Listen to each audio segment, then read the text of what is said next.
Um oferecimento Lely Esteves Arquitetura. Projetos residenciais que priorizam os sonhos da sua família. Atendemos Cuiabá, Mato Grosso e todo o Brasil. Visite nosso Instagram. Nadai Ferro e Aço 012 3832 7124, Ubatuba, São Paulo.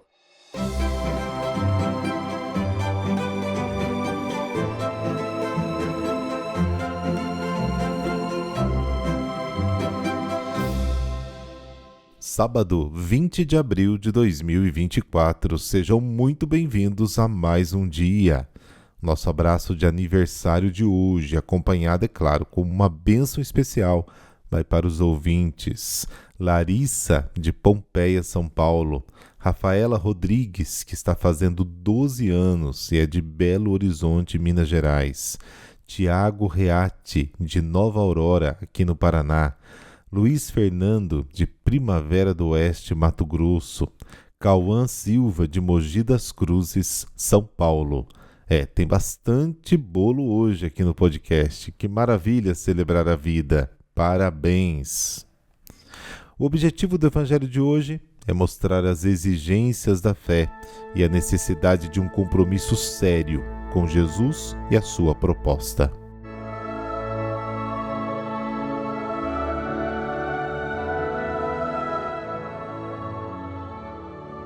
Pelo sinal da Santa Cruz, livrai-nos Deus nosso Senhor dos nossos inimigos. Ó Deus, que renovastes nas águas do batismo os que creem em vós, protegei os que renasceram no Cristo, para que vençam as ciladas do erro e permaneçam fiéis à vossa graça. Amém.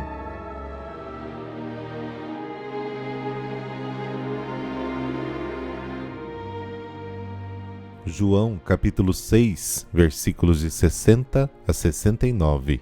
O Senhor esteja convosco, Ele está no meio de nós. Proclamação do Evangelho de Jesus Cristo segundo João. Glória a vós, Senhor. Naquele tempo, muitos dos discípulos de Jesus que o escutaram disseram: esta palavra é dura, quem consegue escutá-la? Sabendo que seus discípulos estavam murmurando por causa disso mesmo, Jesus perguntou: isso vos escandaliza? E quando virdes o Filho do Homem subindo para onde estava antes? O Espírito é que dá vida, a carne não adianta nada. As palavras que vos falei são Espírito e vida, mas entre vós há alguns que não creem. Jesus sabia desde o início quem eram os que não tinham fé e quem havia de entregá-lo. E acrescentou: é por isso que eu vos disse, ninguém pode vir a mim a não ser que lhe seja concedido pelo Pai. A partir daquele momento, muitos discípulos voltaram atrás e não andavam mais com ele. Então Jesus disse aos 12: vós também quereis ir embora? Simão Pedro respondeu: a quem iremos, Senhor? Tu tens palavras de vida eterna. Nós cremos firmemente e reconhecemos que tu és o Santo de Deus. Palavra da salvação. Glória a vós, Senhor.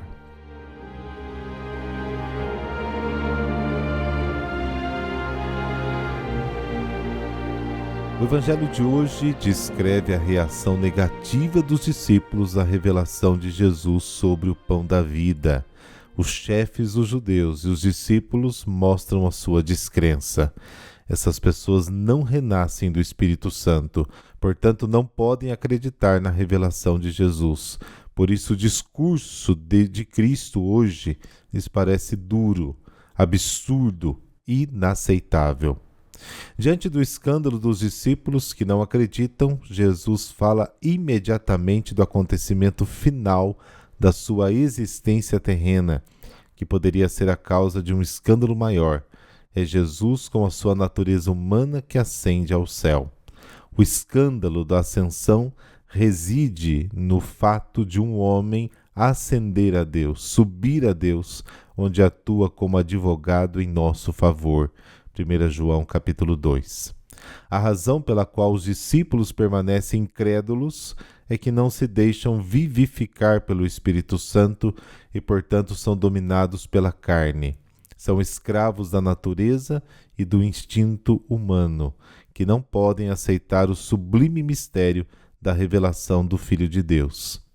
No que diz respeito à revelação do Filho de Deus, a carne, ou seja, todas as capacidades do homem, não serve para nada, porque só o Espírito dá a vida de Deus.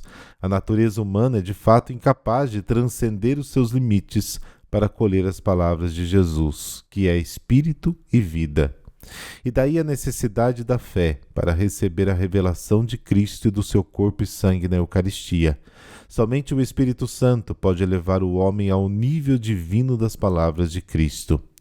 Precisamente por esta razão, nos escritos de João, o Espírito Santo é apresentado como o Espírito da verdade, como a pessoa divina segundo a revelação de Jesus, na medida em que deve fazer as pessoas penetrarem no coração dos homens a revelação do Verbo encarnado. Jesus termina o seu solilóquio, observando com tristeza que alguns dos seus discípulos também não acreditam. Ele dá a explicação definitiva para a incredulidade dos discípulos, como havia feito em relação aos judeus, aos chefes dos judeus. A adesão à pessoa de Jesus é um dom de Deus, que o homem pode aceitar ou rejeitar. No versículo 66 é descrita a conclusão da crise espiritual dos discípulos incrédulos. Eles abandonam Jesus e não o seguem mais. Perante a deserção massiva de muitos discípulos, Jesus põe também à prova os 12, lembrando-lhes o seguinte: também vós quereis ir embora? Jesus convida os apóstolos a renovarem a sua escolha, ou aceitar a sua revelação, mesmo desconcertante, ou abandoná-lo e partir. A resposta à pergunta provocadora de Jesus vem de Simão Pedro, que em nome dos 12 professa sua fé na messianidade divina de Jesus e reconhece em Jesus o Senhor que tem palavras de vida eterna. O que para muitos é um discurso áspero, absurdo, inaceitável, para Pedro são palavras de vida eterna. A mesma coisa é escandalosa para o homem carnal e fonte de vida eterna para aquele que tem fé.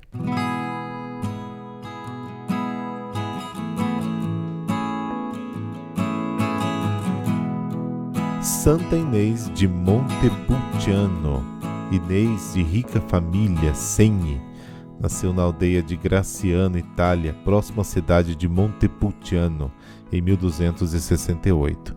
Ainda muito pequena, demonstrou tendências de vocação religiosa. Aos 4 anos, sabia de cor as orações do Pai Nosso e da Ave Maria e frequentemente deixava de brincar para rezar. Aos 6 anos, declarou aos pais que queria ser freira, mas eles não concordaram. Ela então sofreu um ataque de demônios, que assumiram a forma de corvos e a feriram na cabeça com as garras e bicos, depois do que Inês categoricamente falou aos pais dos planos de Deus para si e que outros ataques aconteceriam se não aprovassem a sua vocação. Preocupados e amedrontados, eles então permitiram que aos 9 anos ela entrasse para o convento das Freiras de São Domingos, conhecidas como Irmãs do Saco, ao se vestirem por humildade com o escapulário feito deste grosseiro material.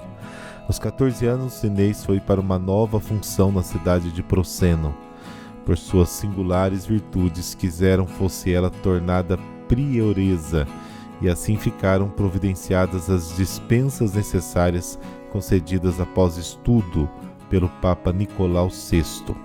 Sentindo-se indigna do cargo, Inês aumentou suas orações e sacrifícios, alimentando-se apenas de pão e água, dormindo no chão frio e usando uma pedra como travesseiro. Fenômenos místicos a acompanhavam, como êxtases e levitações durante as orações. No local onde se ajoelhava para rezar, brotavam rosas e lírios perfumados. A Virgem Maria apareceu-lhe na festa da Assunção com o menino Jesus e o entregou a Inês para segurá-lo durante alguns instantes. Obteve a cura de um possesso a quem nenhum sacerdote conseguia ajudar, apenas ao pisar na igreja da cidade vizinha onde ela estava e para onde fora chamada. O demônio derrotado declarou: "Eu não consigo permanecer aqui, porque a Virgem Inês entrou."